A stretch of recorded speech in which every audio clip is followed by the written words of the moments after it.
See what happens when you have an interloper in here like me? We got Stoney in for Gator today, and Jared Goff joins us. Jared, as always, thanks for being with us.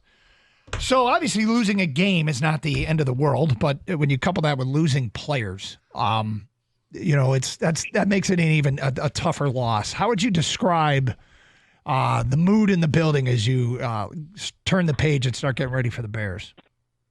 Mood in the building's fine. Yeah, of course, there's been some injuries. I think the mood everywhere else is like the sky's falling, but the mood internally is fine. I said it right after the game. I said, yeah, I'm sure everyone will say the sky's falling now, but no, the mood internally is fine. We refuse to use any injuries as an excuse, and we're going to be just fine. We've got all the pieces we need. Dan said it earlier. We got a ton of guys on defense. We're going to step up, have great opportunities, and on offense, we're going to keep chugging along. I don't know if you heard Dan was on our morning show and got the whole city fired up. It's gone viral. Is that the way he speaks to you?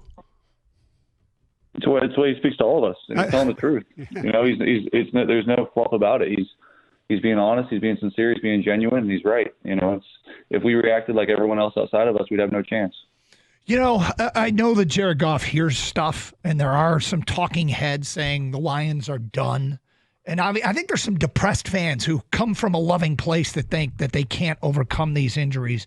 What do you say to those people who are just are depressed about everything that's happened to you guys? What are they depressed about?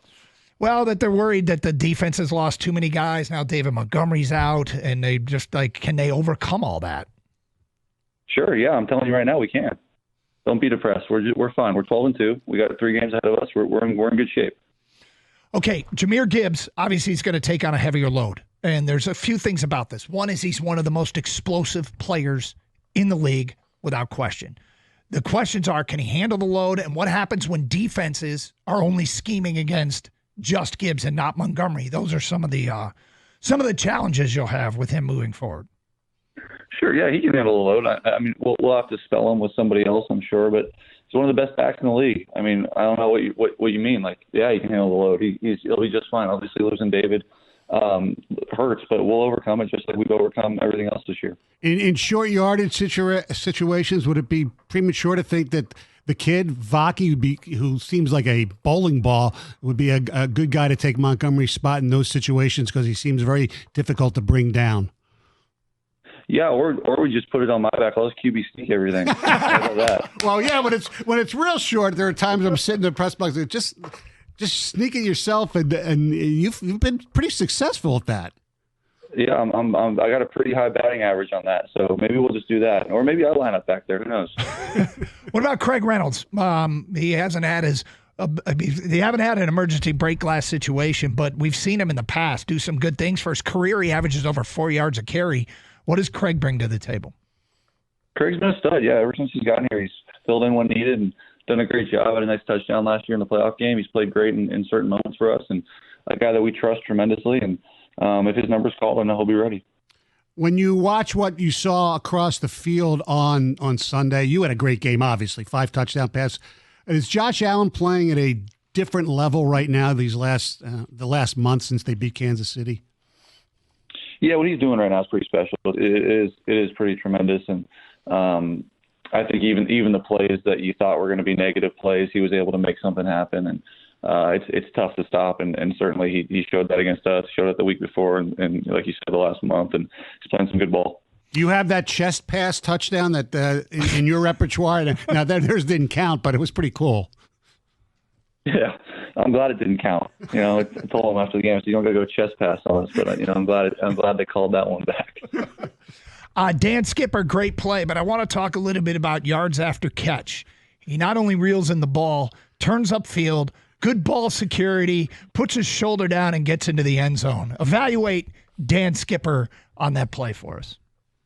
Yeah, it was awesome. It was cool to see him score there, and like you said, lower his shoulder on the guy. I don't know if he had to do that, but he kind of craves contact and go ahead and dropped his shoulder on the defensive back there and finished it in. When you look at what you have this week, the Chicago Bears, even though their record stinks, they haven't won in it seems like 2 years. I mean, they're in a big losing streak. They looked bad last night. They play you guys really, really tough. What concerns you about them going forward? Yeah, they're a good team. They've played us tough, like you said, in the past. And I think last year, we didn't win in Chicago, so that's something that we'd like to get checked off our list this year. And they're a great team. They're got really good players on defense. They're playing with a little bit more life now, and they're doing a lot of stuff that's good. And I know they got beat last night, but I'm sure they'll be ready to play for us. Do you try to scheme yourselves away from Jalen Jackson, who seems to be one of those really, really good cover guys? Jalen Johnson, he's a great player. No, that's right. He's a good player. I scheme away from him. I don't know if that's really the answer. You're just aware of where he's at. Mm-hmm. He is a good player. He is jumpy. He has gotten the ball from me a couple times, so I'm certainly aware of him. But I don't know if scheming away from him is really the answer. You guys really did move the ball against Chicago the first time, just weren't sticking it in the end zone. Is that game film particularly useful to go back and say, okay, here's what we need to do different, or was it just one of those days? Yeah, it was just kind of one of those days. But sure, yeah, I think you go back and you look at it and you take it with a grain of salt because I'm sure they're going to do something a bit different, and we're going to do something a bit different. So you try to play that chess game in your mind of what they're going to do, what you want to counter it with, and we'll have answers for everything. But yeah, certainly if we were able to finish in the red zone that game, it would have probably been a little bit of a bigger margin of victory.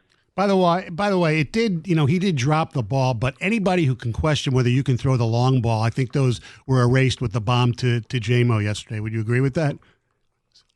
I don't know. Yeah, that's not up to me, man. The goal is the 1 seed and has been all along, and it's so close. Like, you guys are getting there. How much is that talked about and discussed with 3 weeks to go, 3 big games? The pack is really tight at the top of the NFC. How important is it, and how much do you guys discuss it? Yeah, we I don't know if we discuss it. We're certainly aware of it, how much the home field advantage is a big factor. I was on a team in 2018. We had a first round bye. That was back when they had 2 teams that had the first round bye, and certainly a big deal. Now we did go on the road that year and win a game on the road, and so you can do that too. Like, it's not the end of the world if you have to go on the road. But yeah, of course you would like to get that home field advantage. You'd like to get teams coming in here to Detroit to play in front of our fans and make the whole thing go through Detroit, which would be ideal. It is the holiday season, and I forgot all the details, but what you did with the scholarships that you guys gave out the other day, talk about, if you can, what that means to you, be able to help out in this community the way you have. Yeah, it means a ton. I've always tried to do that, and ever since I got to Detroit, to be involved and to help where I can and see some need and be able to give back. It's important to me and something I take a lot of pride in, and try to make sure I can make an impact every year. And this year, yeah, it was fun to give that to those kids and give them a little tour of the facility and show them around and see their eyes light up a little bit. It was fun. The website for your foundation it's JG16, correct? Yes, sir. Okay, JG16 if you want to go support it. Jared, we appreciate your time. Thank you very much. Good luck. We'll talk again next week. Merry Christmas. All right. Hey, you guys do me a favor. Spread some positivity, all right? We're working on it. We are working on it, Jared. Right. I can tell. We'll be just fine. All right. Good to know. All right. Thank See you guys. Jared Goff. Interesting. Yeah. Interesting. First of all, he definitely hears what's being said. Yeah. And secondly, I love that he hears what's being said. Yes and no. We'll get to that. Okay, we will. And we'll get to more of your phone calls coming up.